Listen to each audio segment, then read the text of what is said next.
everybody, it's Kelly Donahue Puro here, and we're going to talk a little bit about something that we all hate to hear as humans in general, but it's the word no. And really, no can mean a lot of different things, but what it can't mean as insurance agents is that we stop ourselves before we hear no.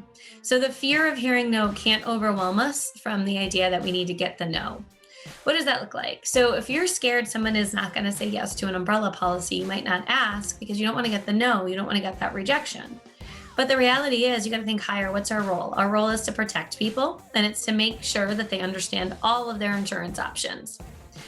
So in this thing, you have to think about, like, even some of the most confident salespeople on the face of the planet still have some concerns around the word no. It's just something that we are not really interested in getting if we can at all avoid it. But our fear can't get the best of us. So I like to say fear is not the boss of me.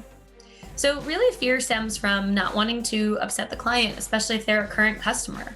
You're having a great interaction with them and you notice they have a coverage weakness. Well, we don't want to upset them by, one, making them think that we didn't do our job, or two, telling them and then they say no to us. So we just become small and we back away. And for a lot of agents who are in more of a service or service and sales role, we hear yes all the time, right? We're solving people's problems. So the word no is kind of foreign to us. And so instead of embracing it and getting practice on hearing it, we shy away from the things that we assume, which is a really dangerous word in insurance, our people are going to say no to. I know sometimes I've been shocked at what people say yes to, so let's put ourselves out there. Another reason that we fear no is we're unsure of what to say next. When someone says no, it's kind of like, oh, okay. I think this stems back from like awkward dating times where, you put yourself out there, someone said no, and it was like you're slowly crawling back. And this isn't like that. This is much, much different scenario. This is about coverage. This is about documentation. And this is ultimately about doing the right thing for the client. You might also feel that you overstepped the relationship. Maybe you took it too far. They're used to you swapping vehicles or doing certificates. And now we're talking about adding on coverage or other lines of coverage. And this changes that relationship from service and kind and pleasant to a sales relationship. But I don't want you to fear that you've overstepped the relationship. I think that for many people, they don't know much about insurance and you can enlighten them. Even when they said no, you've still brightened their day and they've learned something new, and that's a win in my book. Being rejected makes you perceive that no one else wants it either. So you hear no once and you think nobody wants it. And this happened to me a couple times this week, which makes it stick out in my head, but it's like, Kelly, around here, no one wants more insurance coverage. And every time I hear that, I cringe just a little bit. And here's why, because then I hear no one. That means your entire community. There is no one out there with an umbrella policy in your geographic zip code. Everybody rejects insurance. Everyone's on state minimum. And what you're saying is that I'm struggling. I haven't had success with it. So our brain defaults into protection mode of it must be their problem, not our problem.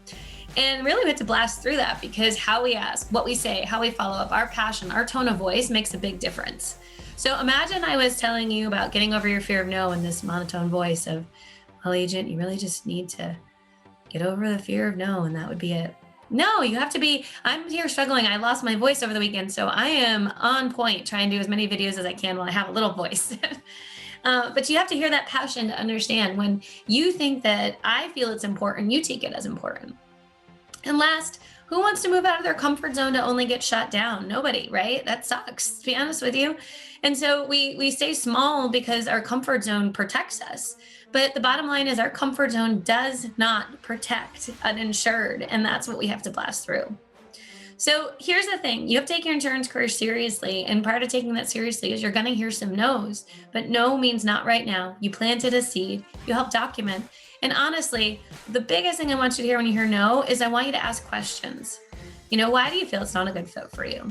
I just want you to have a conversation. I think we get ourselves so worked up on the ask, like, again, dating or asking someone out, that like no is just this punch down. And I think instead, if you think of it, I'm just having a conversation about this policy. I'm not making a sales pitch. Change the word sales to conversation. You're going to have so much more success, and you're going to feel a million times better about it. So go ahead, go get your ask, go through your fears. We all have them. Doesn't mean that they have to stop us though from hitting our all-time insurance potential.